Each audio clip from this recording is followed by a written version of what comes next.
Iran হচ্ছে যে একটা ক্রস রোডে আছে, যেখানে হচ্ছে ধর্মের সাথে রিয়েলিটি বা প্রযুক্তি অনেকটা সাংঘর্ষিক একটা পর্যায়ে পৌঁছে গেছে। কারণ পারমাণবিক বোমা হচ্ছে এমন বোমা যেটা ইউজ করলে টার্গেটেড না, এটা হচ্ছে কি যে ইনডিসক্রিমিনেট ড্যামেজ হয়। যে একটা অঞ্চলে যখন ফেলি, একটা অঞ্চলের প্রত্যেকটা শিশু মারা যাবে। তো একটা অঞ্চলের প্রত্যেকটা শিশু মারবে, এটা কোনোভাবেই ইসলামী হইতে পারে না। অনেকেই মনে করেন যে ইরানের কাছে যদি পারমাণবিক অস্ত্র থাকতো সেক্ষেত্রে আমেরিকা কিংবা ইসরায়েল তাকে হামলা করার সে সাহসটা পেত না। বা এতটুকু বলতে পারে, আমি ফার্স্ট অ্যাটাক পলিসি যাব না, আমার উপর অ্যাটাক করলে দেন হচ্ছে কি যে আমি প্রতিশোধ নিব। বাট তাদের সেই সক্ষমতা আছে আসলে পারমাণবিক অস্ত্র তৈরি ওইটা করার। আমার জানা মতে আছে। আল্লাহ সুদকে হারাম করেছেন, ব্যবসাকে হালাল করেছেন। কোথাও বলা হয় না যে আল্লাহ সুদকে হারাম করে বাহানাকে হালাল করছে, এবং সুদকে আল্লাহ বলছে জুলুম।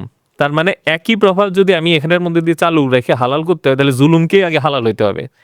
সো আমি বললাম কি যে আমি জুলুম করব, কিন্তু ব্যবসা বাহানার মধ্যে দিয়ে। That does not mean it is halal, even if you say it is technically halal. কারণ তুমি জুলুম করে যাচ্ছ। সুদ যদি জুলুম হয়, এটাও জুলুম। আপনি যুদ্ধক্ষেত্রে কখনো বলতে পারেন না যে হ্যাঁ আমি আল্লাহর সাথেও আছি, আবার ওর সাথেও আছি।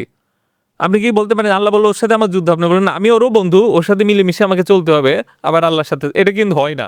তো ডলার স্যাংশন যেসব দেশের উপর আছে, তারা কি চলছে না? তারা তো চলছে। তার মধ্যে অন্যতম ইরান। হ্যাঁ, ইরান আছে অবশ্যই। এবং সবচেয়ে বড় ব্যাপার হচ্ছে এত রেস্ট্রিকশনের মধ্যে দিয়ে ইরানের সাথে ইসরায়েল পারে নাই।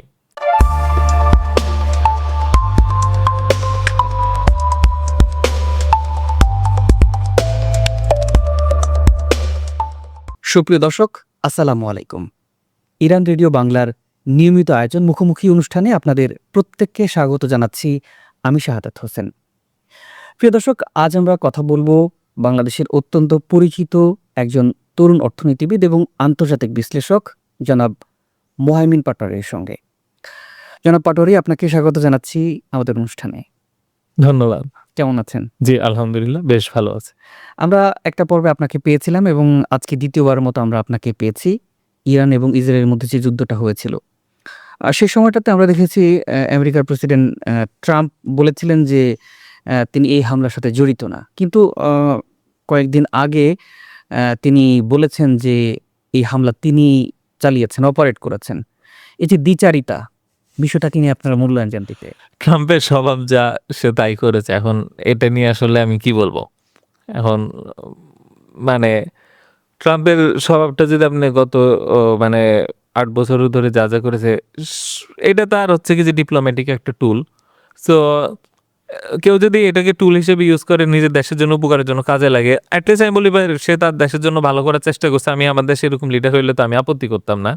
কিন্তু আসলে আমাদের জন্য একটু বিব্রত করছে। মানে আসলে মানে তার মনে কি আছে বা আমেরিকা কি চায়, এটা একটা কিন্তু ডিপ্লোম্যাটিক পাওয়ারও, যে আমি সারাক্ষণ এমন কথা বলবো যে কেউ কিছু রিড করতে পারবে না, এবং আসলে কি যে ভাবে আমি আদায় করি। এই যে সারা দুনিয়া থেকে ট্যারিফ দিয়ে আবার নিজের সুবিধা আদায় করে নিল, সে সবাইকে ভয় লাগাই দিল। তারা আবার বললো যে আমার পণ্য ঢুকলে ট্যারিফ নাই, তোমার পণ্য ঢুকলে ট্যারিফ আছে। এরকম চুক্তি করাইতে পারলো। সো এটা আসলে আমাদেরও ব্যর্থতা, সাহসের অভাব, যেটা একমাত্র চীন আর ইন্ডিয়া যেটাতে আর কি হয়তো রাজি হয়ে মাথা নত করেনি। সো এটাও তাদের একটা সাহসের কারণ। এই জিনিসটা দেখেন তাদের তার অস্থি মজ্জার মধ্যে এরকম দ্বিচারিতা আছে। এটা থাকবে, এটা মেনে নিয়ে আসলে আমাদের চলতে হবে। আসলে এটা পৃথিবীটা তো আসলে আপনার ফুল সজ্জা না যে সবাই ভদ্র হয়ে চলবে, এটা আশা করে আপনিও ভদ্র হবেন। This is the rule of the game. He is playing his way, you play your way. আরেকটা মজার ব্যাপার হচ্ছে যে আমরা দেখছি অতি সম্প্রতি প্রেসিডেন্ট ট্রাম্প ইরানের উপর যে নিষেধাজ্ঞা আছে, আপনি জানেন যে দীর্ঘদিন ধরে ইরানের উপর নিষেধাজ্ঞা আছে, সেই নিষেধাজ্ঞা তুলে নেওয়ার ব্যাপারে যুক্তরাষ্ট্র আলোচনার আগ্রহ প্রকাশ করেছে। কিন্তু আমরা দেখি যে প্রেসিডেন্ট ট্রাম্পই বলেছেন যে ইরানের উপর যে হামলা হয়েছে সেটা তার হাত ধরে হয়েছে। এদিক দিয়ে এখন আবার নিষেধাজ্ঞা তুলে নেওয়ার কথা বলছে। আসলে এই বিষয়টাকে ইরান আসলে কিভাবে নিতে পারে, আপনি কি মনে করেন? ইরান কিভাবে নেবে, এটা তো ইরানের নিজস্ব পলিটিক্যাল এস্টাবলিশমেন্টের প্রশ্ন। তো আমি যেটা বলতে চাই সেটা হচ্ছে আমেরিকা কিন্তু প্রথম ইরানের উপর মানে ইরানের সাথে চুক্তি করেছিল ওবামা পিরিয়ডে 2015-তে, if I am not wrong. তো এটা হচ্ছে 6 জাতি চুক্তি ছিল, যে জাতিসংঘের 5টা মেম্বার প্লাস জার্মানি। তো ওই চুক্তিটা ট্রাম্প এসে এককভাবে আমেরিকার চুক্তি থেকে বের হয়ে ডলার স্যাংশনটা দেয়। তো এরপরে এতদিন ধরে ইরানকে অনেক মানে হেটস এই টাইপের একটা বয়ান প্রতিষ্ঠা করে এখন আবার কি সমঝোতা করতেছে। এটা কিন্তু শুধু ইরানের সাথে না, নর্থ কোরিয়াকে কিন্তু এমন একটা পরিস্থিতি তৈরি করেছিল প্রথমে যে কোনো মুহূর্তে যুদ্ধ লাগতে পারে, আমার টেবিলের উপরে বাটন আছে, ওই বাটন টিপ দিলেই মানে ইয়ে চলে যাবে, তার মানে মিসাইল চলে যাবে। সো কিম জং উন একই কথা বলছে, ট্রাম্প একই কথা বলছে, সবাই বললো হ্যাঁ দুই পাগলে কি যুদ্ধ লাগলো নাকি, আর এটা কিছুই না, এটা জাস্ট ডিপ্লোমেসি। তারপরে কিন্তু সে আবার হাত মিলাইলো কিম জং উনের সাথে সিঙ্গাপুরে, এবং এইবার আসার পর এমন একটা অবস্থা যেন চীনের সাথে পারলে যুদ্ধে নেমে যায়। কিছুদিন আগে চীনের প্রেসিডেন্টকে ডেকে বলো মাই ফ্রেন্ড ফ্রেন্ড কেমন, তো ইরানের উপর তিন শত্রুকে এখন আবার ফ্রেন্ড হয়ে আসবে। তো ব্যাপার হচ্ছে আমি একবার সর্ব হয়ে দংশন করে একবার হয়ে ছাড়বো, কিন্তু আমার উদ্দেশ্য যেটা ওটা পূরণ করে ছাড়বো। So let him play his way. আমি আবারও বলতেছি একই কথা, সে যদি ম্যাচিউর হইতে তার গেম প্লে করতে পারে, আমাদেরকে এরকম ম্যাচিউর হইতে আমাদের গেম প্লে করতে হবে, আদারওয়াইজ এটা তো উইন করার কোনো রাস্তা নেই। আপনি খুব সুন্দর করে বিষয়টা বুঝিয়ে বলেছেন। আচ্ছা, আ ইরান সাধারণত আমরা দেখেছি এই যে পারমাণবিক সমৃদ্ধকরণ যে কর্মসূচিটা যেই ইস্যুকে সামনে রেখেই কিন্তু ইসরায়েল এবং ইরানের মধ্যে যে সংঘাতটা হয়েছে জুন মাসে। আপনার কি ধারণা নতুন করে কি তারা ইউরেনিয়াম সমৃদ্ধকরণ কর্মসূচি আবার নতুন করে চালু করছে? বা অনেকেই বলছেন যে হয়তো ইরানের কাছে এরই মধ্যে পারমাণবিক শক্তি অর্জন হয়েছে। আপনার ধারণা কি? এই ব্যাপারে আসলে এটা তো ধারণা নিয়ে বলা। তো ইরান হচ্ছে যে একটা ক্রস রোডে আছে, যেখানে হচ্ছে ধর্মের সাথে রিয়েলিটি বা প্রযুক্তি অনেকটা সাংঘর্ষিক একটা পর্যায়ে পৌঁছে গেছে। কারণ পারমাণবিক বোমা হচ্ছে এমন বোমা যেটা ইউজ করলে টার্গেটেড না, এটা হচ্ছে কি যে ইনডিসক্রিমিনেট ড্যামেজ হয়। যে একটা অঞ্চলে যখন ফেলি, একটা অঞ্চলের প্রত্যেকটা শিশু মারা যাবে। তো একটা অঞ্চলের প্রত্যেকটা শিশু মারবে, এটা কোনোভাবেই ইসলামিক হইতে পারে না। এমনকি প্রত্যেকটা কুকুর বিড়াল পশু পাখি গাছও মরে যাবে। তো এটা কিভাবে আপনি ইসলামকে দিয়ে জাস্টিফাই করতে পারেন? পারেন না। So, এটা একটা ব্যাপার। আর একটা রিয়েলিটি হচ্ছে ইসরায়েলের হাতে আছে, বা আমেরিকার হাতে আছে। আমার হাতে যদি না থাকে আমি দুর্বল। সো এই যে প্র্যাকটিক্যাল রিয়েলিটি আর রিলিজিয়াস কনফ্লিক্ট করছে, এই ফাইন লাইনটা আসলে কোন জায়গায় হচ্ছে কি যে আমি ব্রেক করব, যে না এখন এমন পর্যায়ে চলে গেছে রিয়েলিটি যে আমি চাইলে ইউজ করতে পারবো, কারণ আমার উপর ইউজ হয়ে যাবে। So, আমার আত্মরক্ষার জন্য তো এই জায়গাটা তো সে ডিফেন্ড করবে ইরানের সুপ্রিম লিডার, তাই না? সো ফার ওনাকে মনে হয়েছে যে উনি এই পয়েন্টে আছে যে না, স্টিল ওই পর্যায়ে হয়তো পৌঁছায়নি যে আমি এটা দিকে আমি যাব, কারণ এটা তো আমার ইসলাম আদর্শের কনফ্লিক্টিং। কিন্তু একটা ব্যাপার হচ্ছে আপনি দেখেছেন যে কিন্তু হ্যাঁ হ্যাঁ ওই মানে পাকিস্তান এবং ভারতের যে অতি সাম্প্রতিক সময়ে যে একটা যুদ্ধাবস্থা তৈরি হয়েছিল এবং কিছুটা যুদ্ধ হয়েছে এবং এই ক্ষমতার ভারসাম্যের কারণে কিন্তু অনেক প্রাণহানিও রক্ষা পেয়েছে। অবশ্যই অবশ্যই তো সেই পয়েন্ট অফ ভিউ থেকেও তো ইরান অনেকেই মনে করেন যে ইরানের কাছে যদি পারমাণবিক অস্ত্র থাকতো সেক্ষেত্রে আমেরিকা কিংবা ইসরায়েল তাকে হামলা করার সে সাহসটা পেত না। তো বিষয়টা কেমন না? হ্যাঁ, বিষয়টা অনেকাংশেই এমন। তো এটা যেহেতু মানে ধরেন ইরানের পলিটিক্যাল ডিসিশন, তারা আসলে কোন জায়গায় অবস্থান নিবে সেটা আসলে ওদেরই সিদ্ধান্ত নেওয়ার বিষয়। কারণ আমি তো ডিফাইন করার কেউ না। কিন্তু আর আমি ওই জায়গায় থাকলে কি করতাম সেই প্রশ্ন করতে পারেন, কিন্তু আমি ওই জায়গায় নাই। সো এই প্রশ্নের উত্তরও আসলে অত ফ্রুটফুল না। কিন্তু এটা আলটিমেটলি ইরানের সুপ্রিম অথরিটি যে কোনো মুহূর্তে সিদ্ধান্ত নেবে যে enough is enough, I have to take it. বা এতটুকু বলতে পারে আমি ফার্স্ট অ্যাটাক পলিসি যাব না, আমার উপর অ্যাটাক করলে দেন হচ্ছে কি যে আমি প্রতিশোধ নিব। বাট তাদের সেই সক্ষমতা আছে আসলে পারমাণবিক অস্ত্র তৈরি ওইটা করার। আমার জানা মতে আছে। প্রথম পর্বে আসলে আপনাকে একটা প্রশ্ন জিজ্ঞেস করা হয়নি। সেটি হচ্ছে আপনি তো পশ্চিম রাষ্ট্রে বেশ কয়েকটা দেশে পড়াশোনা করেছেন। জি। তো আমরা যতদূর জানি আপনি সুদ ভিত্তিক যে অর্থনীতি নিয়ে আপনি বেশ আলোচনা সমালোচনা করেন, লেখালেখি করেন এবং কথা বলেন। তো এমন একটা জায়গায় লেখাপড়া করেছেন কিন্তু এখন আ এই বিষয়ে লেখালেখি বা কথা বলার আগ্রহটা কিভাবে তৈরি হলো সেটি একটু আমরা জানতে চাই শুরুতে। জি, আসলে আমার পড়াশোনার পুরাটাই ছিল হয়তো স্কুল কলেজে বা ঢাকা বিশ্ববিদ্যালয়ের আইবিএতে, যেটা হচ্ছে বাংলাদেশের মাঝে যথেষ্ট ওয়েস্টার্নাইজড ইনস্টিটিউশন। তো তার পরবর্তীতে নরওয়েতে বেশ সেকুলার একটা কান্ট্রি, তারপরে জার্মানিতে, এছাড়া আমেরিকা থেকেও আপনার ডিগ্রি নেওয়া হয়েছে, সিএফএ ডিগ্রি, মানে ইনভেস্টমেন্টের উপরে প্রেস্টিজিয়াস ডিগ্রি। সো মানে এই পুরো শিক্ষাটাই ছিল আমার পশ্চিমা ধাঁচে। এখন মানুষ আমাকে প্রশ্ন করে তো সুদ নিয়ে কেন খেপলে? তো ব্যাপার হচ্ছে কি যে আমার স্টাডি তো অর্থনীতি নিয়ে, তো সুদ তো আমার স্টাডির একটা অংশ। বলা যায় যে 10 বছর ধরে খালি সুদ নিয়েই মানে উম, কখনো কখনো কোনো না কোনোভাবেই স্টাডির মধ্যেই ছিল।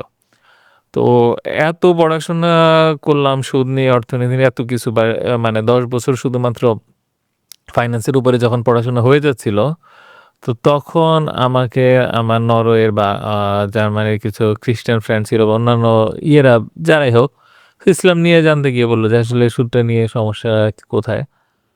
তো আসলে আমি আসলে উত্তর দিতে পারিনি। সো উত্তর যখন দিতে পারি নাই, তো আসলে আমি আপনাকে বলতে পারি বা একজন মুসলিমকে বলতে পারি যে আল্লাহ নিষিদ্ধ করছে।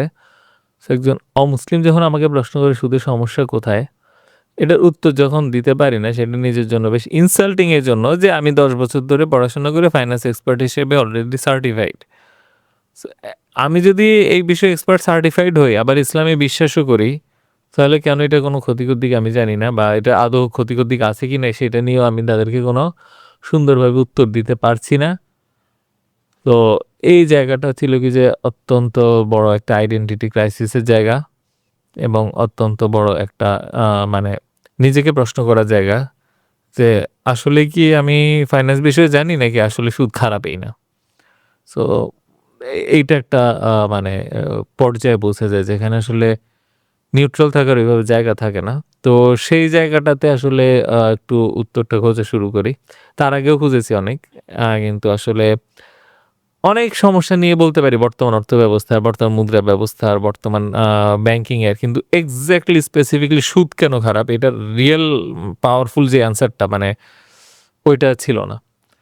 কোনো একভাবে আলহামদুলিল্লাহ এটা জানার সুযোগ হয়। যখনই জানার সুযোগ হয় তখন স্বপ্ন থাকে একদিন না একদিন এইটা সারা দুনিয়াকে জানাবো, ওই চেষ্টাটা করব বা ওই উদ্দেশ্য যেন হয়। এবং সেই জায়গায় আসলে আপনি সফল হয়েছেন আমার কাছে মনে হয়। কিন্তু এর আগেও বেশ কিছু মানে গল্প ছিল, যদি মানে অনুমতি দেন বলতাম। জি, অবশ্যই প্লিজ। তো তো যখন এই বিষয়টা আসে তখন আমি বুঝে যাই যে আসলে সুদের শক্তিটা কত বেশি, কত মানে পাওয়ারফুল। তখন একটু ভয়ও লাগে যে আসলে এটার সাথে কিভাবে মোকাবেলা করব। তো দেখা যায় কি যে সেই সময় ভাবলাম যে ওকে আমি এখন আগে নিজেকে গুছাই, আমি ফাইন্যান্স প্রফেসর হব, আমি হচ্ছে কি যে ইন্টেলিজেন্সিয়া হব, তারপরে মরার আগে আমি জাস্ট এই জিনিসগুলা লিখে প্রকাশ করে যাব। এখন তুমি আর আমার কি ক্ষতি করতে পারবা, বা রিটায়ারমেন্টের পরেই করবে এই কাজটা, তারপরে আর কি করতে পারবে। এখন বলা মানে হচ্ছে কি যে আমি একটু যুদ্ধে জড়াই যাচ্ছি। সো এখন বুঝি যে আসলে সুদ তো আল্লাহ বলে দিছে এটা আমার সাথে যুদ্ধ, তো যুদ্ধে তো আসলে জড়াইতে হবেই। তখন আসলে বুঝি নেই, ভাবছি যে যুদ্ধটা ইচ্ছা করে একটু দেরিতে স্টার্ট হবে। তো এখন কিন্তু দেখেন আল্লাহর প্ল্যান, যে এর পরবর্তীতে দেখা যায় যে আমার প্ল্যান মতো লাইফে কিছুই হলো না। মানে যা কিছু যেভাবে প্ল্যান করি সব জায়গায় ব্যর্থ, সব দিক থেকে ব্যর্থ হইতে হতে হতে হতে এমন পর্যায়ে যে একসময় আমি আর কিছুই করার নাই এরকম একটা পরিস্থিতিতে পড়ি, এবং জীবনের প্রতি আশা ছেড়ে দিয়ে আমি হতাশ হয়ে বসে পড়ি এবং কিছুই করতাম না। এইভাবে কিছুদিন যাওয়ার পর নিজের উপর যেই সম্মানবোধ, আত্মবিশ্বাস সব হারানো শুরু করি। তখন এমন একটা পর্যায়ে পৌঁছায় যে মনে যেন মৃত্যুটা আসলে ইটস এ ব্লেসিং। দেন আমি বললাম যে এখন তো তাহলে আর দেরি করে লাভ নাই, যে যুদ্ধটা আমি মরার আগে করতে চাইছি এখন আমার পৃথিবীতে হারানোর কিছু নেই, লেটস ফাইট। এই যে স্পিরিটটা, তারপর যখন এই ফাইটটা শুরু করে এবং এই জায়গা থেকে কাজ করা শুরু করি, আস্তে আস্তে কিন্তু আবার সব বদলানো শুরু করে। তখন আবার জীবনের প্রতি আগ্রহ সৃষ্টি হয়, বেঁচে থাকার স্পৃহা তৈরি হয়, এবং হচ্ছে কি যে কাজ করার, তারপর প্রতিটা দিন শুরু করার, রাতে ঘুমানো, সব কিছুর মধ্যে আনন্দ পাওয়া শুরু করি। এবং এইটাই আস্তে আস্তে এই পর্যায়ে পর্যন্ত আসছে। সো এটা যেন আরো বড় পর্যায়ে যায়, কিভাবে যাইতে পারি সেটা নিয়ে আরো মানে স্বপ্ন দেখি। সো এইটাই ছিল গল্প। না, নিঃসন্দেহে আপনি অনেক দূর এগিয়ে যাবেন। আপনার একটা থিওরি আমাদের সাধারণ মানুষের মধ্যে ব্যাপক আলোড়ন সৃষ্টি করেছে। সেটি হচ্ছে ইসলামী ব্যাংকিং যে সিস্টেমটা, আপনি আপনার লেখনীতে এবং আপনার বক্তব্যে বলেছেন যে ইসলামী ব্যাংকিং যেভাবে অর্থনীতি ব্যবস্থাপনা করে, সাধারণ সুদ ভিত্তিক ব্যবস্থাপনার মধ্যে সাধারণত সেই রকম পার্থক্য নাই আপনি বলছেন। আমার মনে বলেছি কোনো পার্থক্য নেই। হ্যাঁ, হুম। তো সেক্ষেত্রে সাধারণ মানুষের আসলে জানার প্রবল ইচ্ছা এই ব্যাপারটা নিয়ে। আসলে আপনি যদি একটু ভেঙে বিস্তারিত বলতেন দর্শকদের উদ্দেশ্যে। হ্যাঁ, আচ্ছা, মানে সুদের যে ক্ষতিকর প্রভাব সেই দিক থেকে ইসলামী ব্যাংকের সাথে আমি কোনো পার্থক্য বলা যায় দেখি না। ১-২% থাকতে পারে, এটা নেগলিজেন্ট। মনে করেন যে বলে না ২ যমজের চেহারা এক, কিন্তু তার না না যে ১% হচ্ছে ওইরকম আরকি যমজ। সো ইসলামী ব্যাংক আসলে সুদেরই হচ্ছে গিয়ে যে আরেকটা রূপ। সো তার মুদ্রার এপিঠ ওপিঠ। কিন্তু আসলে ২ টাই সম্পূর্ণ অর্থনৈতিকভাবে একই ব্যবস্থা। তো এইটা আসলে আমি সুদকে নিয়ে যখন ফার্স্ট এ অ্যান্সারটা আনি যে মানে সুদ কেন ক্ষতিকর বা হোয়াই মানে হ্যাঁ, অ্যান্ড হাউ ইন্টারেস্ট সিস্টেম মানে ওয়ার্কস। সো এইটা যখন কাজটা করতে, করতে হঠাৎ করে মানে ইসলামী ব্যাংকের দিকে যখন তাকালাম, দেখলাম যে একই সিস্টেম। তখন একটু খটকা লাগে যে আমি কি কোথাও ভুল করছি? তো তখন আসলে দেখলাম যে না, ভুলটা মানে অনেক বছর পার হয়ে যায় বা এটার পিছে অনেক সময় দিয়ে দেখলাম যে না, এটা খাপে, খাপে এক। তো জাস্ট হচ্ছে কি যে মানে মুসলিমরা পরাজিত হওয়ার পর আ সুদ সিস্টেমটাকে মুসলিমরা গ্রহণ করার জন্য একটা আ আম মানে বাহানা মডেল বা নাটক তৈরি করেছে। সো যেই নাটকের মধ্যে দিয়ে সে মনে করছে যে সে ভিন্ন কিছু পাচ্ছে, আসলে কিছুই ভিন্ন পাচ্ছে না। আ সুদটাকে ঘুরায় পেঁচায় সে আবার গ্রহণ করছে। তো এই জিনিসটা যখন জানা হয়, এই জানা হওয়ার পরে কিন্তু ভাবলাম যে আসলে চুপ করে থাকলে হয়তো আমি একটা পক্ষ থেকে অনেক সম্মানিত হতাম। হয়তো আমার এভাবে শত্রুটা অনেক কম থাকতো। কিন্তু আসলে এই জ্ঞানটা লুকায় রাখবো বা আ এটা তো আমার কাছে মনে হয়েছে চরম মানে প্রতারণা জাতির সাথে এবং আমার জ্ঞানের সাথে। সো শেষ পর্যন্ত কিন্তু আমি ঠিকই মানে ওই রাস্তা দিয়েই গেলাম। এটার জন্য অনেক নিন্দিতও হয়েছি আবার নন্দিতও হয়েছি ২ টাই। তো এবং বর্তমানেও এই struggle এর মধ্যে দিয়ে যাচ্ছি। আসলে আ সত্যি কথা হচ্ছে কি যে যেই মানে সত্যটা চোখের সামনে প্রকাশিত হয়েছে সেটা মানুষ দেখুক এবং মানুষ জানুক যে আসলে আমরা এদেরকে কিভাবে প্রতারণা করা হচ্ছে ইসলামের নাম দিয়ে। না সেটাই। আমরা সেটা একটু আসলে দর্শকদের উদ্দেশ্যে আপনার মুখ থেকে আসলে জানাতে চাই বা আপনি যদি একটু বিশ্লেষণ করে বলতেন আসলে মানে what is the difference actually আচ্ছা, বিশ্লেষণটা সুদ ব্যবস্থা এবং বা ইসলামী ব্যাংকিং এর যেই সুদ ব্যবস্থা? আচ্ছা, নরমাল ব্যাংকে গেলে আপনি কি করেন যে টাকা চান, আপনাকে টাকা দেয়। তারপরে বলল এত টাকা বাড়তি আনতে হবে। সো অত টাকা বাড়তি নিয়ে নেয়। তো ইসলামী ব্যাংকে যান, আপনাকে টাকা দেয়, অত টাকা বাড়তি নিতে হবে, অত টাকা বাড়তি নিয়ে নেয়। একই কথা বলছি না? কিন্তু একজন বলছে আমি হালাল, আরেকজন বলছে আমি হারাম। তো ওকে বললেন যে, "আচ্ছা তুমি নিজেকে হালাল বললা কেন?" বলে, "আরে ও তো তোমাকে সরাসরি টাকা দিছে, আমি তোমাকে প্রতিনিধি মনে করে টাকা দিছি। বাস আমি হালাল হয়ে গেছে।" তো আপনি বললেন, "খটকা কি বুঝলাম না। কি হলো? বুঝলাম না।" মানে একই তো জিনিস হলো। ও আমার হাতে ৳১০ দিয়ে ৳১১ নিল, তুমি ৳১০ দিয়ে ৳১১ নিলে। কিন্তু মাঝখানে একটা লাইন এড করলে না? বলে, "হ্যাঁ, তুমি আমার প্রতিনিধি হয়ে গেছো এজন্য সব।" ও আচ্ছা, ঘটনাটা কি? সে বলল, "আরে ধুরো, বুঝাচ্ছি।" কি বুঝাচ্ছি? তো বলল, "দেখো, আ তুমি হচ্ছে কি যে ধরো সগীর। তো তুমি হচ্ছে সগীর, ও হচ্ছে তোমাকে ৳১০ ঋণ দিয়ে ৳১১ ব্যাক নিছে। আমি কিন্তু ঋণ দেই নাই। তুমি যখন ৳১০ তো খরচ করবা। ৳১০ দিয়ে হয় মাল কিনবা, নয় কর্মচারীর বেতন দিবা বা তুমি হচ্ছে গিয়ে যে কারেন্ট বিল দিবা। যা কিছুই করো না কেন, এই সবগুলাকে আমি প্রোডাক্ট হিসেবে কল্পনা করে ওই প্রোডাক্টের দাম ৳১১ ধরে ফেলছি। সো আচ্ছা ঠিক আছে, আমি জীবনে যা কিছু খরচ করি সে সবকিছুর দাম আপনি ১০% বেশি করে ধরছেন।" বলল, "ইয়েস।" তো বেশি ধরছি, তারপর কি হলো? মানে আমি ওইটা তোমার কাছে সেল করছি। ক্রেডিট সেল করছি। তো আ আ মানে তুমি যেই জিনিস ৳১০ দিয়ে কিনবা সেটাকে ৳১১ কল্পনা করে তোমার নিজের কাছে নিজে ক্রেডিট সেল করে দিবা এবং ওই ক্ষেত্রে তুমি আর প্রতিনিধি থাকবা। তারপরে যখন কিনবা তখন হচ্ছে আমার থেকে তুমি পারচেজ করছো। তারপরে ৳১১ টাই আমাকে দিবা।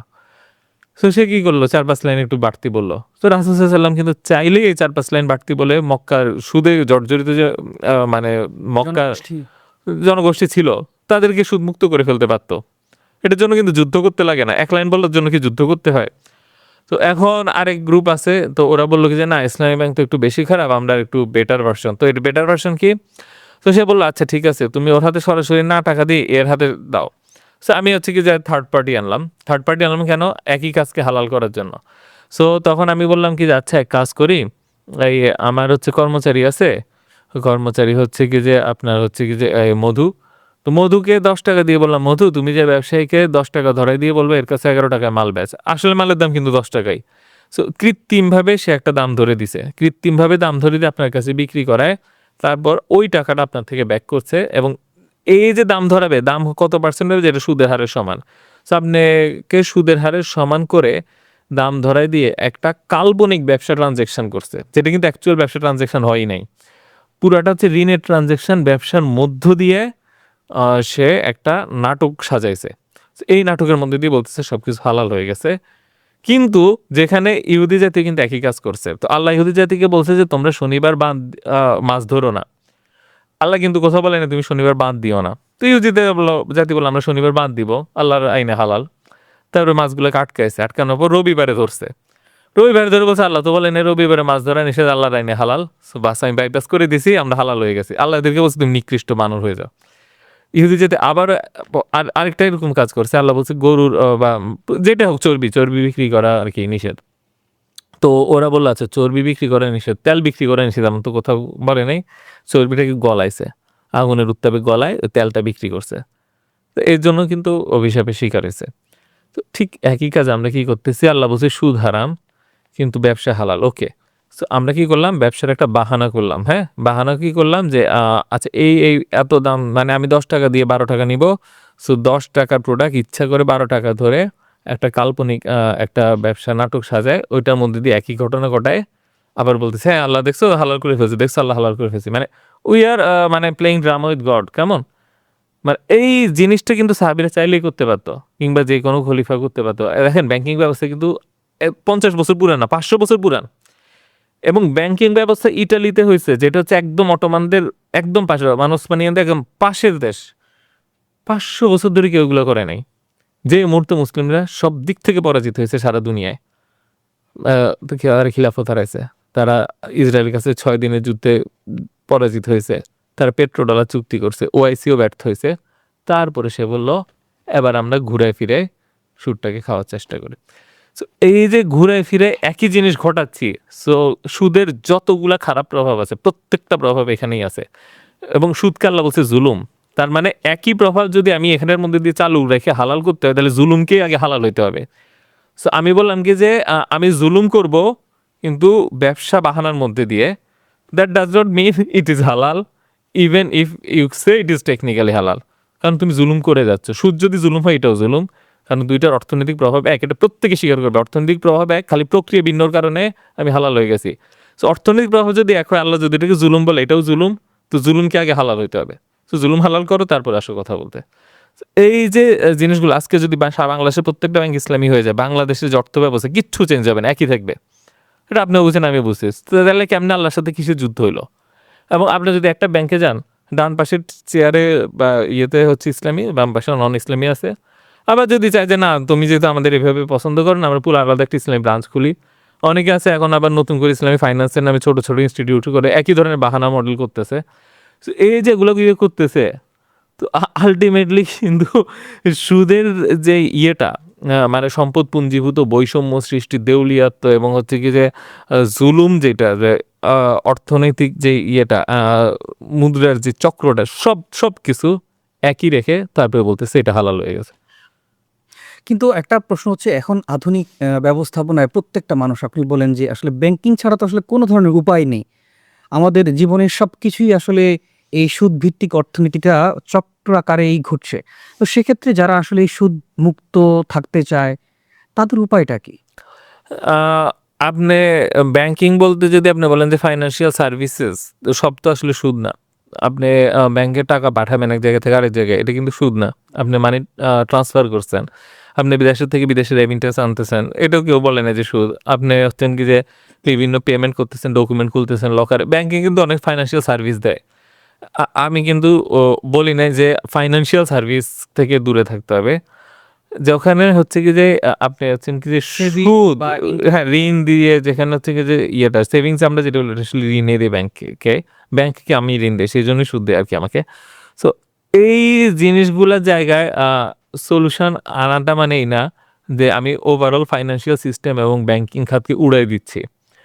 তো আপনি যদি বলেন যে ওকে ব্যাংক নিজে রিয়েলি ইনভেস্ট করবে, পার্টনারশিপ মডেলে যাবে এবং লাভ লোকসান শেয়ার করবে, আমরাও সেভিংস অ্যাকাউন্ট না করে এটা ইনভেস্টমেন্ট অ্যাকাউন্ট ব্যাংকের করব। আমি যতদূর জানি ইসলামী ব্যাংক বাংলাদেশ তাদের তো আহ, যেই ফর্ম থাকে তাদের সেই ফর্মে একটা জিনিস লেখা থাকে যে যদি সেখানে ব্যবসা করতে গিয়ে যদি লোকসান হয় সেক্ষেত্রে গ্রাহকও সেই লোকসানের ভাগীদার হবে। তো আমরা যতটুকু জানি যে ব্যবসাকে হালাল করেছেন আল্লাহ। তো সেক্ষেত্রে যদি সেখানে লাভ লোকসান থাকতে পারে, এখন ইসলামী ব্যাংক যদি একটা ক্লজ দিয়ে দেয় যে যদি লোকসান যদি হয় সেক্ষেত্রে এই লোকসানের অংশীদার আমিও হব, তো সেটা কি বৈধ হচ্ছে না? না, দেখেন ব্যবসা যদি কেউ করে সেটা অবশ্যই বৈধ, এটা বারবারই বলছি। আল্লাহ সুদকে হারাম করেছেন, ব্যবসাকে হালাল করেছেন। কোথাও বলা হয় না যে আল্লাহ সুদকে হারাম করে বাহানাকে হালাল করছে। সো বাহানার হচ্ছে যেখানে আছে আমি ঘুরায় একই জিনিস করছি, তো সেইটাই হচ্ছে কি যে সমস্যার জায়গাটা। কেউ যদি ব্যবসা করে এবং ইনভেস্টমেন্ট, যেমন মিউচুয়াল ফান্ড, তারা ব্যবসা করছে না। কেউ কি বলছে যে মিউচুয়াল ফান্ড জিনিসটা হচ্ছে কি যে এটাই তো ইসলামী ব্যাংকিং। মিউচুয়াল ফান্ডে তো ইসলামী ব্যাংক, ভেঞ্চার ক্যাপিটাল ফান্ডে তো ইসলামী ব্যাংক, প্রাইভেট ইকুইটি ফান্ডে তো ইসলামী ব্যাংক। মানে এইটাই তো হচ্ছে কি যে রিয়েল ইনভেস্টমেন্ট, যে আমি ইনভেস্ট করছি ওটা টাকা নিয়ে পুল করে আর যে ইনভেস্ট করছে এখানে লাভ লোকসান নিচ্ছে ম্যানেজমেন্ট ফি, এটা করুক না, কেউ মানা করে নাই তো। এটা তো ইবাদতের পর্যায়ে চলে যাবে তখন, তাই না? তো ওইটা করুক। এমন না যে পুরা দুনিয়ার ফাইন্যান্সিয়াল সিস্টেম ধ্বংস করে দিতে হবে। Just act like a businessman, মানে ডোন্ট অ্যাক্ট লাইক এ কি বলবো ওই ইহুদিদের শনিবার রবিবার। কিন্তু একটা ব্যাপার হচ্ছে সারা পৃথিবী জুড়ে যে ব্যাংকিং ব্যবস্থা সেক্ষেত্রে আমরা যদি বলি যে একটা রাষ্ট্রের পক্ষে কি এই প্রচলিত সুদ ব্যবস্থার বাইরে এসে কাজ করা সম্ভব? রাষ্ট্রের পক্ষে আসলে একটা জিনিস কি, আপনি যদি দেখেন যে পৃথিবীতে 180টা রাষ্ট্র, এর মাঝে আপনি সুদের বিরুদ্ধে যাবেন, সো ব্যাপারটা এমন না যে আপনি ওর সাথেও অ্যালাইন থাকবেন আবার সুদের বিরুদ্ধে যাবেন। এটা স্পিরিটটা যদি আপনি কোরআনে দেখেন, আল্লাহ যেটা বলছে যে এটার সাথে এটা যুদ্ধ, আপনি কিন্তু নিউট্রাল থাকতে পারেন না যে আল্লাহ তো ও মিলে যুদ্ধ করুক, আমি আমার জায়গায় সবার সাথে মিলে মিশে থাকি। এটা কিন্তু পসিবল না। সুদের বিরুদ্ধে রাষ্ট্রকে যখন যেতে হবে, যারা সুদের পক্ষ আছে ওদের সাথে আপনি আবার বন্ধুও থাকবেন, এই চিন্তাটা একটা ভুল চিন্তা। আপনি যুদ্ধক্ষেত্রে কখনো বলতে পারেন না যে হ্যাঁ আমি আল্লাহর সাথেও আছি আবার ওর সাথেও আছি। আপনি কি বলতে পারেন আল্লাহ বললো ওর সাথে আমার যুদ্ধ, আপনি বলেন আমি ওরও বন্ধু, ওর সাথে মিলেমিশে আমাকে চলতে হবে আবার আল্লাহর সাথে, এটা কিন্তু হয় না। সো আপনাকে কিন্তু অ্যাগেনস্টে গিয়ে একটা কাজ করতে হবে। এখন মুসলিমরা কি খুবই কাওয়ার্ড জাতি কিনা আমি জানি না, নট করে কিন্তু কখনো বলে না যে সারা দুনিয়ার সিস্টেমে আমাকে অ্যালাইন করতে হবে, সেই জন্য আমি দুনিয়ার মতন হয়ে যাই। ওটা তো মুসলিম না।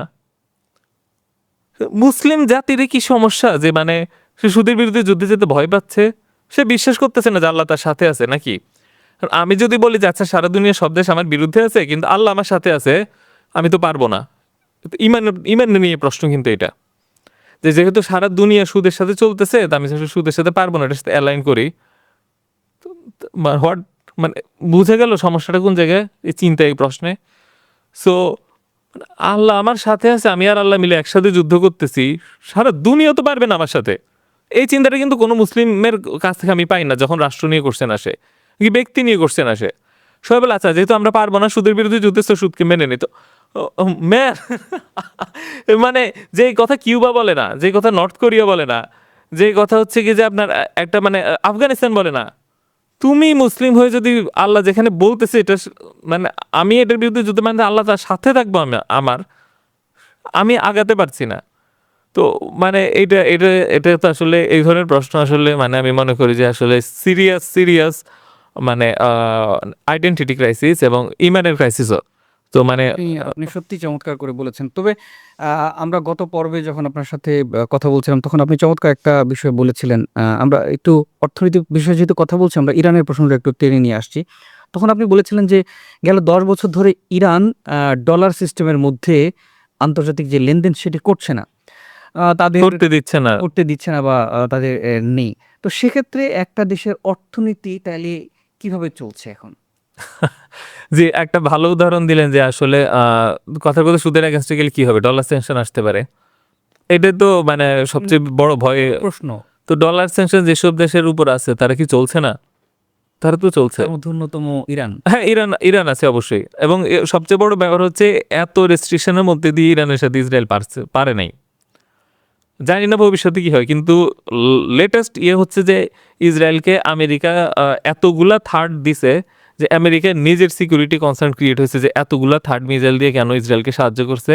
আমেরিকা বছরে 30 বা 40টা থার্ড বানাইতে পারে, এর মাঝে 100-র উপরে খরচ করে ফেলছে। মানে সে 3 বছরের বা 4 বছরের যে প্রোডাকশন সেটা 7 দিনে খরচ করে ফেলছে, তারপরে কিন্তু পারে নাই বা ব্যর্থ হয়েছে বলতে পারি। তো এটা কিন্তু একটা ইন্সপাইরেশন, মানে আমি সারা দুনিয়ার এগেনস্টে যুদ্ধে যাব, সো হোয়াট, গেলাম। মানে এইটাতে তো দেখাচ্ছে হ্যাঁ, মানে হ্যাঁ, ইরান বলেন বা আমরা নর্থ কোরিয়া বলি বা আফগানিস্তান বলি কিংবা জিম্বাবুয়ে বলি, এরা প্রত্যেকে ডলার স্যাংশনে আছে। দে আর মানে in many ways doing better than us. বাংলাদেশে তো পারমাণবিক বোমা নেই, বাংলাদেশে তো ক্রুজ মিসাইল নেই, বাংলাদেশে তো এয়ার ডিফেন্স সিস্টেম নেই, বাংলাদেশে তো সাবমেরিন নেই, বাংলাদেশে তো স্যাটেলাইট নেই, বাংলাদেশে নিজস্ব একটা ইঞ্জিন নেই। একটা ইঞ্জিন বানায় ইঞ্জিন। তো একটা দেশ যদি ইঞ্জিন না বানায়, সারা দেশের গাড়ি ঘোড়া ট্যাঙ্ক কেমনে চলবে? So, এইরকম একটা দেশ তো আমার মনে হয় কি যে কিউবা, নর্থ কোরিয়া, ইরান এরা আরো বেশি সাকসেসফুল। আমি তো কোনো সমস্যা দেখছি না। তো এখন বলছেন যে আসলে কিভাবে অর্থনীতিটা চলছে, মানে অর্থনীতি চলার জন্য যে আমেরিকা বা ডলার লাগবেই, এটা কিন্তু একটা ফার্স্ট হচ্ছে কি যে আমাদের হচ্ছে কি যে ভীতি, জুজু। আমাদেরকে জুজুর ভয়। হ্যাঁ, ছোটবেলা থেকে বলে না যে ওখানে ভূত আছে, ওখানে গেলে এই আছে, এগুলো কি করে মানে কন্ট্রোল করে যে তুমি এই সীমানার মধ্যে থাকো। তো ওইটা হচ্ছে আমাদের কিছু ভূতের ভয় দেখাচ্ছে, আসলে ভূত টুত কিছুই নেই ওখানে। তো দেখা যাচ্ছে হ্যাঁ তুমি কিন্তু দুর্ভিক্ষে মারা যাবা, দেশ দেউলিয়া হয়ে যাবে, শেষ হয়ে যাবা। এবং আমাদের অনলাইন বিভিন্ন ভাইরাল অ্যাক্টিভিস্ট আছে, তারাও সর্বনাশ আমেরিকাটা বলে দিছে, সরকার পতন হয়ে যাবে, দেশ ধ্বংস হয়ে যাবে। মানে আমি বুঝি না যে একটা হিন্দু ইন্ডিয়া আজকে বাংলাদেশের চেয়ে অধিক আত্মসম্মান বোধ রাখে। বাংলাদেশকে যখন বললো ট্যারিফ দেওয়া হবে, বাংলাদেশ যেই মেসেজটা দিল, আমাদের প্রধান উপদেষ্টা থেকে যেই বার্তা আসছে, এটা মনে হচ্ছে যেন পায়ে পড়ে মানে মাথা নত করে মানে মানে জীবন দিয়ে দিব, যৌবন দিয়ে দিব, খালি আমার ট্যারিফটা তুলে নাও। তো এটা তো আসলে বেশ আত্মসম্মানে আঘাত লাগার মতন একটা ছিল, এবং শেষ পর্যন্ত এই অ্যাপ্রোচই ধরে রাখছে। বিনিময়ে ট্যারিফে কিছুটা ছাড় পাইছে, সেই তুলনায় ভারতকে ছাড় কম দিছে, সবাই খুব উল্লাস ভারত। কিন্তু তারপরে বললো ভারতকে যে তুমি যদি রাশিয়া থেকে এই তেল কেনা বন্ধ না করো, তোমার দেশে কৃষির উপর ভর্তুকি বন্ধ না করো, আর আরেকটা কি জানো তো আমার মনে পড়ছে না, সো তাহলে আমি কিন্তু ডাবল করে দিব। ভারত একবারের জন্য মাপ চায়নি, তাই বলছে ডাবল করে দিছি, তাও কিছু বলে নেই। বলছে এই ডেট থেকে ডাবল হবে, এটা অ্যাকশনে চলে গেছে, একবারের জন্য বলে নাই বস ভুল হয়েছে। হিন্দু ভারতের আত্মসম্মান বোধ, সাহস, আমেরিকার এগেনস্টে চ্যালেঞ্জ করার ক্যাপাবিলিটি যে বাংলাদেশের চেয়ে বেশি থাকে, মুসলিম হিসেবে আমার জন্য লজ্জাজনক। এবং তার চেয়ে বড় ব্যাপার হচ্ছে এই কথাগুলো যখন বলি সবাই বলে না বাংলাদেশ তো আসলে আমেরিকা নির্ভরশীল, ভারত হয়তো আমেরিকা নির্ভরশীল না। কথাটা ভুল। ভারতের যে পরিমাণ এক্সপোর্ট আমেরিকায় হয় সেটা বাংলাদেশের চেয়ে বেশি। তো এই কথা বললে বলে কি যে না ভারত তো বড় দেশ, বেশি হবে, ওইটা আসলে অত বেশি না। কিন্তু না, পার্সেন্টেজ ওয়াইজ বাংলাদেশের এক্সপোর্টে যত পার্সেন্ট আমেরিকা যায়, ভারতের এক্সপোর্টে তার চেয়ে বেশি পার্সেন্ট আমেরিকায় যাচ্ছে। তার মানে বাংলাদেশের চেয়ে ভারতের আরো অনেক বেশি ত্যাগ করতে হচ্ছে। না, তবে আমরা দারুণ একটা উদাহরণ অতি সাম্প্রতিক সময় দেখেছি আমরা আফগানিস্তানও তো আসলে এই নানা ধরনের সংকট নিয়ে তারা অনেক ভালো করছে, তাদের অর্থনীতি অনেক ভালো করছে। ইরানের অর্থনীতি তো মানে অর্থনীতি মানে কি, এটা হচ্ছে প্রশ্ন। অর্থনীতি মানে কি হাতে টাকা আসবে, নাকি অর্থনীতি মানে হচ্ছে কি যে আমার দেশের মানে অ্যাকচুয়াল ডেভেলপমেন্ট হবে? ইরান কিন্তু ডলার স্যাংশনের মাঝেই এই শাহেদ যে শাহেদ ক্যামিকাজি ড্রোন, মানে আত্মহত্যা ড্রোন যেটা, এটা বানাইছে এবং এক্সপোর্ট করছে। কখনো কল্পনা করছেন যে রাশিয়া ইরানের থেকে অস্ত্র ইম্পোর্ট করবে? এটা কিন্তু আমাদের ছোটবেলায় এটা স্বপ্নের বাহিরের কল্পনা ছিল। This is happening right now. তারপরে ইরানে এর মাঝে আবার স্যাটেলাইট সে উৎক্ষেপণ করছে, এবং স্যাটেলাইট উৎক্ষেপণ করতে পৃথিবী কম দেখে। এবং সবচেয়ে বড় ব্যাপার হচ্ছে ইরান হাইপারসনিক মিসাইল যেই মুহূর্তে গ্রাউন্ডে ইমপ্লিমেন্ট করেছে, সেই মুহূর্তে আমেরিকা ছিল মানে ডেভেলপমেন্ট, তখন আমেরিকা ওই ম্যাচুরিটি পৌঁছায় নেই। সেটা কীভাবে সম্ভব যে ইরান হাইপারসনিক মিসাইল টেকনোলজিতে ম্যাচুরিটিতে আমেরিকার চেয়ে একটু আগায় আছে? এটা কিন্তু এত ইজি জিনিস না। হাইপারসনিক পৃথিবীতে মাত্র 5টা দেশের আছে, এর মধ্যে ইরান যে একটা দেশ হইতে পারে, এবং সব ডলার সেকশনের মধ্যেই। এগুলো তো আমাদের জন্য আসলে কেস স্টাডি, ইন্সপাইরেশন। সো আমরা কিসের ভয় করছি আসলে, এটাই বুঝি না। একদম একদম চমৎকার করে বলেছেন। আমরা অনুষ্ঠান একদমই শেষ প্রান্তে এসেছি। আমরা শেষ করার আগে একটু ভিন্ন একটা বিষয় আপনার সাথে একটু কথা বলতে চাই। আপনি একটা পডকাস্টে আপনি বলেছিলেন আপনার সন্তানকে আপনি মিসাইল সায়েন্টিস্ট বানাবেন। তো বানাতে চাই, বানাবেন বলতে এটা তো আমার হাতে নেই। হ্যাঁ, বানাতে চান আপনি বলেছেন। তো কথাটা এই কারণে বললাম যে অতি সাম্প্রতিক সময়ে যে ইরান এবং ইসরায়েলের মধ্যে যে যুদ্ধ হয়েছে এবং সেখানে আমরা দেখেছি যে ইরানের মিসাইল সক্ষমতার কারণেই কিন্তু তারা এগিয়েছে। হুম। তো আপনি আসলে কি মনে করেন যে ইরানের যে মিসাইল যে সক্ষমতা সামগ্রিকভাবে এটাকে আপনি কিভাবে দেখেন? সক্ষমতাকে তো অবশ্যই পজিটিভলি দেখি। তো এই সক্ষমতা অর্জনের রাস্তাটা কিন্তু অনেক দীর্ঘ। অনেকে ভাবে যে আমি কিছু টাকা দিলাম মিসাইল সক্ষমতা হয়ে যাবে, অনেকটা বাজার থেকে পণ্য কেনার মতন। জিনিসটা মোটেও ঐরকম না। এইটা অনেক দীর্ঘ একটা রাস্তা এবং আমি যে বলেছি আমার স্বপ্ন আমার ছেলে মিসাইল সায়েন্টিস্ট হোক, এটা শুধুমাত্র এই জন্য বলি না যেটা আমার একার স্বপ্ন। এটা যখন জাতিগত স্বপ্নে পরিণত হবে দেন কিছু একটা হয়। কারণ কি একজন মিসাইল সায়েন্টিস্ট একা কখনোই একটা মিসাইল বানাইতে পারে না। কারণ একটা মিসাইলের ভিতর ইঞ্জিন থাকে। তো ইঞ্জিন বানানোর জন্য কিন্তু একটা মেকানিক্যাল ইঞ্জিনিয়ার বা এরকম আমাদের ওই শিল্পই লাগে। শুধু একজন ইঞ্জিনিয়ার তো আর ইঞ্জিন বানায় না, একটা শিল্প লাগে। এবং মিসাইলের পিছে হচ্ছে কি কেমিক্যাল থাকে। সো ওই কেমিক্যালগুলো তৈরির জন্য আমাদের কেমিক্যাল শিল্প লাগে।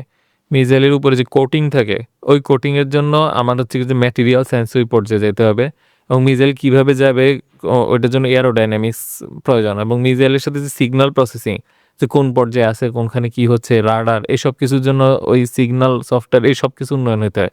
সো একটা জাতির কালেকটিভ মেধার একটা প্রোডাক্ট এইটা। সো মানে জাস্ট আমি মিসাইল সায়েন্টিস্ট হোক মিসাইল হয়ে যাবে জিনিসটা এরকম না। একটা জাতি যখন এই স্বপ্ন দেখবে যে মানে আমি শুধুমাত্র কৃষক হব। এখন আমাদের যুবকদের অনেকের স্বপ্ন আমি কৃষক হব। অনেকের স্বপ্ন মানে মানে এই স্বপ্নগুলা আসলে বললে তো অনেক কন্ট্রোভার্সি ক্রিয়েট হবে। এগুলো না কোনো মিনিং ক্রিয়েট করে না। সো যখন আমরা সম্মিলিতভাবে একটা স্বপ্ন দেখা শুরু করব তখন ওইটার জন্য সবগুলা জিনিস অ্যালাইন্ড হওয়া শুরু করবে এবং আমি ব্যক্তিগতভাবে মনে করি যতদিন না যুদ্ধ আসতেছে ততদিন পর্যন্ত আমরা এই বিশৃঙ্খলতা থেকে বের হইতে পারবো না। সো আমাদের জন্য যদি যুদ্ধ বা অ্যাটাক আসে সেটা আমাদের জন্য ব্লেসিংস হয়ে আসবে।